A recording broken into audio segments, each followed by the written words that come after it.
Now, I often get people saying that I should put more maps in my videos, and maybe one day I will, but I don't think that's going to be a problem you'll have with this episode.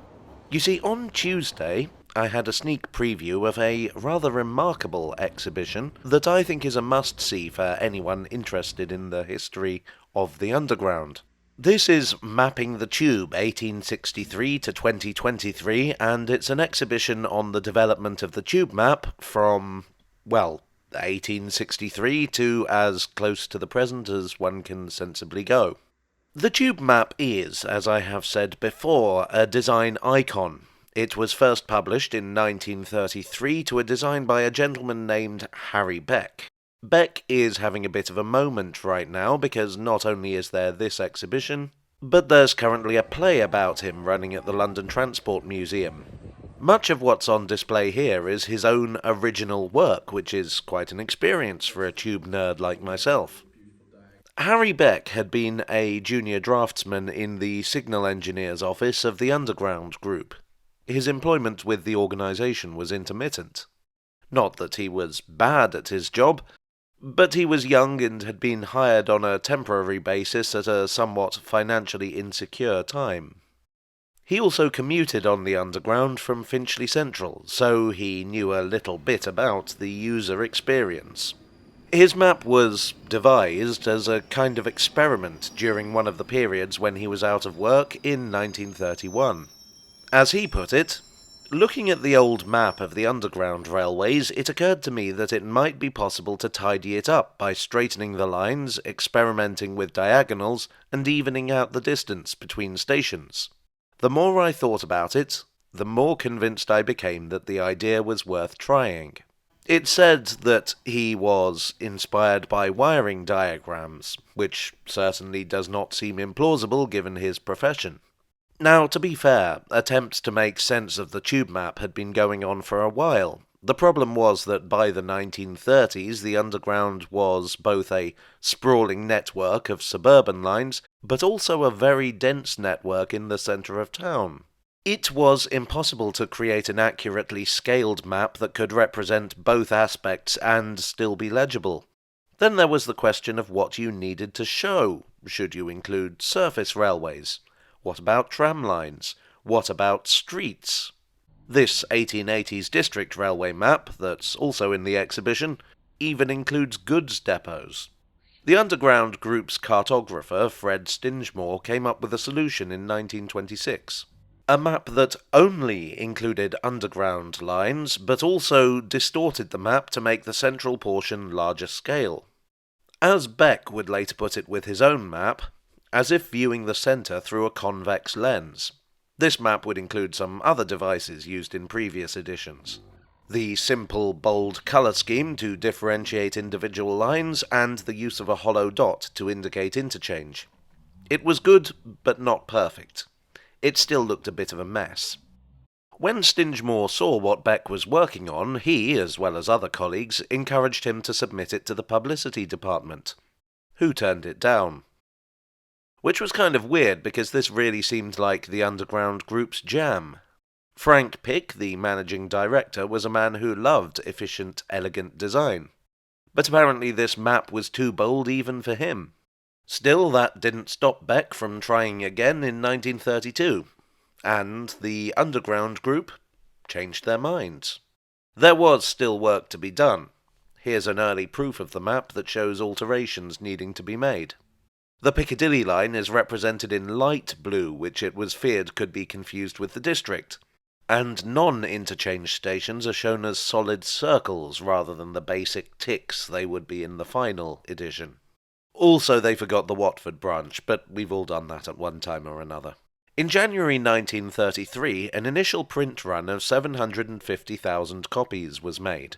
This was quite a leap of faith for an experimental map. Apparently there had been a test run, but nobody seems to have any evidence for this other than Beck's own words. Regardless, the map was a smash hit with the public.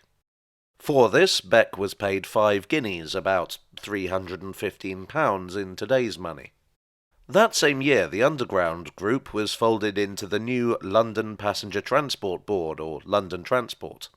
The map became a key part of the branding of this new organisation. In fact, here you can faintly see where they have attempted to include the LPTB lettering. Beck would continue to refine his map as the network expanded, and here you can see an enormous display of maps from his original up to the present day. But as was so often the case, management wanted to interfere with their own ideas. This rather ugly 1935 edition is a result of one of those inspired ideas. It's fair to say that the tube map was Beck's life's work. It was an obsession. So it came as an unpleasant shock when, in 1960, a new map was published, with which he had no involvement. This frankly dismal effort by Harold Hutchinson is a devolution from Beck's original design, being overcomplicated and cramped. It turned out that Beck had been labouring under a misapprehension. He believed that he had an agreement that he would be the only designer. Management disputed this. Hutchinson himself found Beck a difficult man to deal with. Regardless, it seems like very shoddy treatment, and there is an escalatingly angry series of letters between Beck and London Transport. He even attempted to pursue legal action, which placed great strain on his personal life. Yet at the same time he was still working on his baby. The Victoria Line was under construction, and Beck was determined that it could be added to his map without substantial alteration. He envisaged a perfect diagonal from Victoria all the way to Walthamstow, in lilac. It would be easy to read and also represent the directness of the route. Rejected. R.M. Robbins, Chief Publicity Officer, bluntly responded, "Dear Mr. Beck, thank you for your letter of the 30th of March. If London Transport decides to use your map again, nobody but yourself will be commissioned to alter it and bring it up to date. The map now in use is of another design, and this is the one on which London Transport intends to show the Victoria Line, and any other future additions to the underground system." Well, they didn't do that. When they scrapped the unpopular Hutchinson map in 1964, they replaced it with one by Paul Garbett, which was a tweaked version of the Beck map with no credit to Beck. Beck desperately attempted to compromise, working on a version that incorporated the best features of his own and Garbett's versions, with the addition of his Victoria Line. But London Transport weren't having it. I'd love to be able to say that Beck had the last laugh, but he didn't. He died in 1974 and wouldn't get the credit he was due until 2001. When London Transport began to print an acknowledgement of his creation in the current maps. Why were they like this? Hard to say. Maybe London Transport were worried about putting one man in sole charge of one of their most important assets. Maybe it was a personal thing. We can only speculate. Still, Beck is now recognised as a design genius, and while London Transport may not have appreciated this, many others did. The exhibition includes a number of imitators. I like this one from Sydney, which not only copies Beck's concept, but rips the tube roundel itself off. One of the few cities not to adopt the Beck concept is New York, but that's not for want of trying. I love this 1972 design by Massimo Vignelli. Unfortunately, commuters did not. And how about this?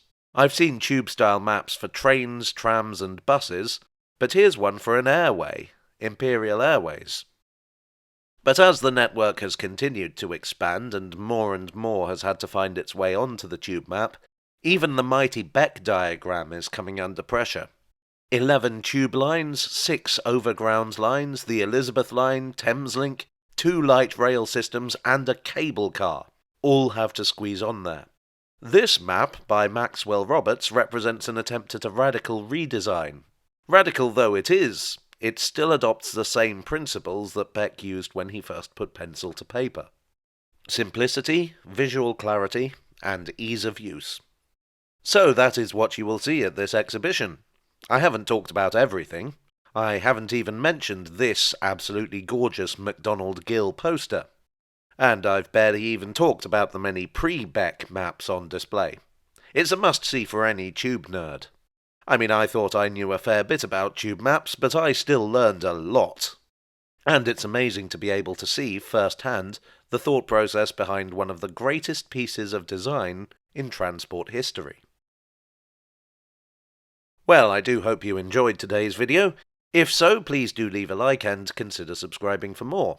I would like to thank my donors on Ko-fi and Patreon and here on YouTube for your support. You are the lilac to my Victoria line. I must, of course, also thank the Map House who made this video possible and provided me with an incredible amount of material, from factual information to images. If you wish to see this exhibition for yourself, and I recommend that you do, it runs until the 30th of November at the Map House. I'll put the details in the blurb down below. Admission is free. It can be reached by tube from Knightsbridge or South Kensington tube stations, Brompton Road having closed in 1934. If you'd like to know more about the development of the tube map in general, I got a lot of my information from Ken Garland's book, Mr. Beck's Underground Map.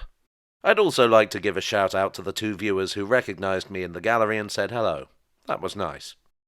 And all that remains is for me to say that I hope I'll see you all again very soon. Cheerio.